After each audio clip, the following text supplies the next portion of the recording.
Сәлеметсіздер ме, құрметті көрермендер. Бүгін бізде ұлы қазақстандық жазушы Сәкен Сейфуллиннің «Тар жол тайғақ кешу» кітабына арналған бағдарламаның ерекше шығарылма. Осы таңғажайып әдебиет әлеміне бірге енейік. Бастау үшін көрермендерімізге бұл кітап не туралы екенін айтайық. «Тар жол тайғақ кешу» бұл бізді тарих пен мәдениеттің жұмбақ жолдары арқылы қызықты шытырман оқиғаға апаратын шығарма. Сюжеттің ортасында өмірдің маңызды сұрақтарына жауап табу үшін қызықты сапарға апаратын басты кейіпкер.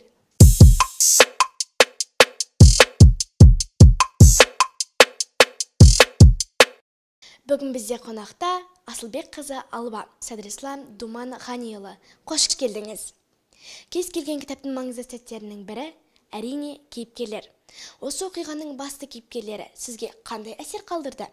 Мүмкін сіз оларға жанашырлық танытқан шығарсыз. Олардың басынан өткен оқиғаларынан өзіңізді тапқан шығарсыз. Сәкен Сейфуллиннің «Тар жол тайғақ кешу» романындағы басты кейіпкерлер маған терең әрі мәңгілік әсер қалдырды. Осы романдағы кейіпкерлер 20 ғасырдың басындағы қазақтың тарихи әлеуметтік ауыртпалықтарын көтеріп, революция мен азамат соғысы кезіндегі адамдардың басынан кешкен қиындықтарын көрсетеді. Сәкен Сейфуллин кейіпкер баяндауыш ретінде маған, яғни оқырманға жарқын да күрделі тұлға ретінде елестейді. Оның ішкі дүниесі, мән-мағына, шындықты, құпияны іздеуі оның кейіпкерлік образына тереңдік бере түседі, және тарихи оқиғаларға қатысуы оны идеалистік қаһарман және әділет үшін күресетін тұлға кейпінде сипаттайды. Және де басқа кейіпкерлер туралы айтатын болсам, Абдолла, мен оның бойына сол кездегі төңкерісшіл және өзгермелі қоғамның сын-қатерлеріне тап болған, сол кездегі қазақ қоғамның типтік өкілін көремін. Және де Марғұлан, оның ішкі дүниесіндегі қайшылықтары мен өмірлік сынақтары арқылы мен оны ойшыл кейіпкер ретінде білем.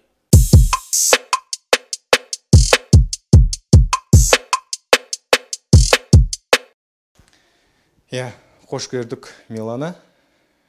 Сәкен Сейфуллиннің «Тар жол тайғақ кешу» романы басты кейіпкерлері сол замандағы қазақ зиялылары, тәуелсіздік үшін күрескен біздің күрескер азаматтар. Әрине әртүрлі эмоциялар болды. Жанашырлық танытасың, уайымдайсың кейіпкерлермен бірге. Әр кейіпкердің көзқарасын Сәкен Сейфуллин керемет жеткізіп береді. Және де сол кездегі болған оқиғаларда, сол кездегі кейіпкерлердің, алаш зиялыларының, Мұстафа Шоқай, Сәкен Сейфуллиннің өзінің көзқарасы, осы кейіпкерлердің барлығының көзқарасына жан-жақты қарайсың, ойланасың, және де солармен бірге осы шығарманың бойында болған оқиғаларды бастан кешесің.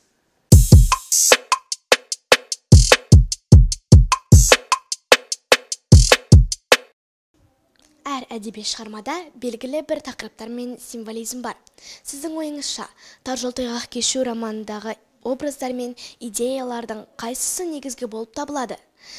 Бұл кітапта сіз қандай терең мағыналарды көрдіңіз? Жалпы мен бұл кітапты оқығанда Сәкен Сейфуллиннің образына аса қатты мән бердім. Және де тар жол қиын өткел архетипіне де, және де ең терең мағынасы ол бостандықтың, тәуелсіздіктің адам үшін, ел үшін маңызы.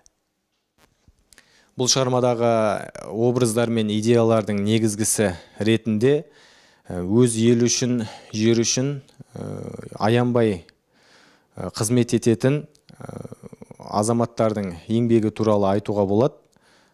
Нақты ең негізгі образ деп. Ол туралы, ол образға біз Сәкен Сейфуллиннің өзін жатқыза аламыз.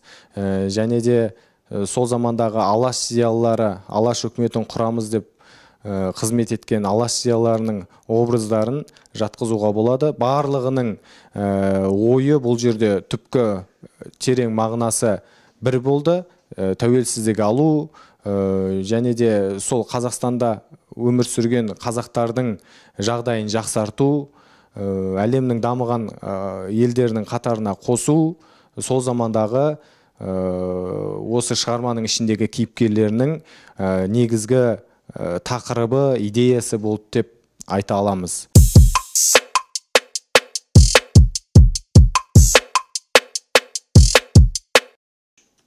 Сәкен Сейфуллиннің кітабы әртүрлі эмоцияларды тудырады. Өз әсерлеріңіз туралы айтсаңыз, мүмкін кейіпкерлермен бірге күлген, жылаған, немесе уайымдаған сәттер болды ма? Сәкен Сейфуллиннің «Тар жол тайғақ кешу» романы әртүрлі эмоцияларды тудыратыны рас. Айта кету керек нәрсе, бұл кітапты оқығанда оқырмандар әртүрлі эмоцияларды білдіруі мүмкін. Мысалы, мен бұл романды оқығанда алаңдаушылық сезімі туды. Мысалы, сол кезде Сәкен Сейфуллин және оның басқа да сипаттаған кейіпкерлері қиын заманға тап болды. Олардың түрмеде және Атаман Анненковтың азап вагонында оған қиындықтары маған алаңдаушылық сезімін тудырды. Сәкен Сейфуллиннің және оның жолдастарының түрмеде және де Атаман Анненковтың азап вагонында көрген қиыншылықтарынан кейін менде екіұдайлы реакция, екіұдайлы эмоциялар болды. Себебі ол түрмеден қашып шықты. Біріншіден оны ұстап алу мүмкін болды және оны өлім жазасына қия алуы да мүмкін болды. Бірақ оның аман есен оралғанына мен қуандым.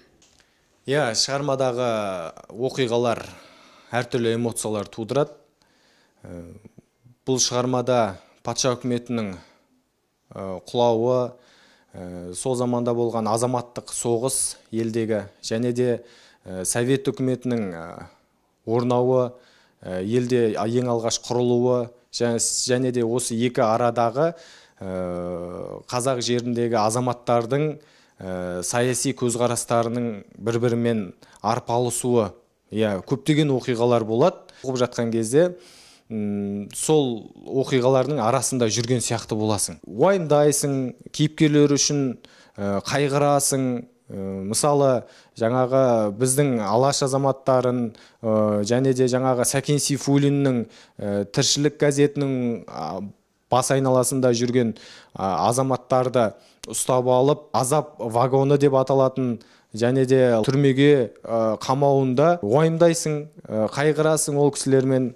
Ол жерде өлім де болды, қан да болды. Қазақ пен қазақтың бір-бірімен қақтығысуы, қырылысуы да болды. Және де қазақ пен қазақтың бір-біріне жаңа қиянат жасағандары туралы да айтып кетеді Сәкен Сейфуллин.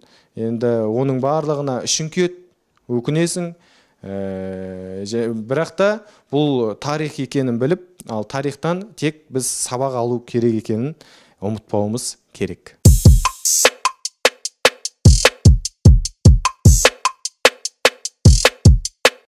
Тар жол тайғақ кешу кітабын оқығаннан кейін сіздің әлемге немесе өзіңізге деген көзқарасыңызды өзгерткен нәрсе бар ма? Сіз бұл шығармадан қандай өмір сабақтарын алдыңыз? Сәкен Сейфуллиннің «Тар жол тайғақ кешу» романын оқығаннан кейін оқырмандар бірнеше өмірлік сабақ ала алады.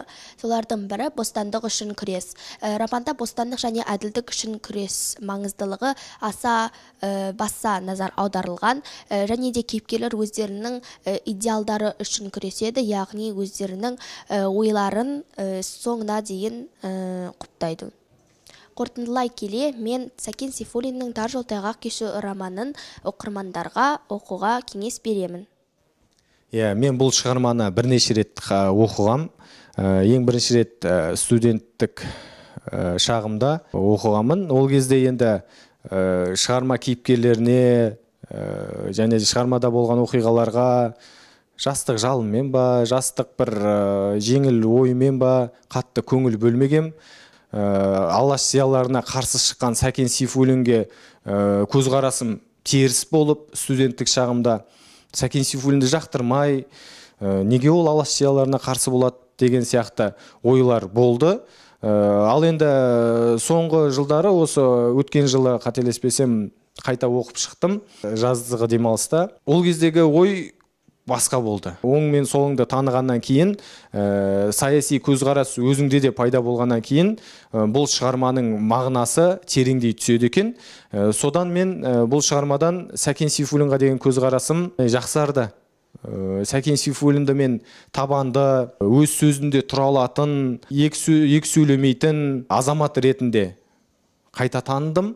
Сәкен Сейфуллиннің осы образынан табандылық, бір сөзде тұру, сөз беру деген нәрселердің жігіт үшін, ер азамат үшін және де ел үшін, халық үшін халық алдында жүрген адам үшін қандай маңызды екенін түсіндім, ұғындым, және де өзім болашаққа ой түйдім.